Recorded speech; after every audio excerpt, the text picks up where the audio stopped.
We are here today to honor an Albany County veteran for the month of March, Mr. John L. Ditmer. The Marine Corps instilled a code of conduct in my father that followed him all the days of his life.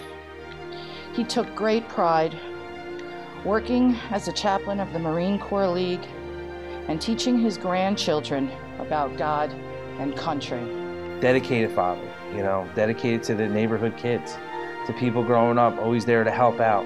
That's what it's about, giving back. And you're right, you look back and you see the reflection he had on the lives of just the people in this room, but people in the neighborhood too, and your friends in school. It's my privilege and my honor to stand here and to offer what seems like such a small token of appreciation for the service of your husband and your father. And it's obvious that he was fighting for a nation that he believed in so deeply.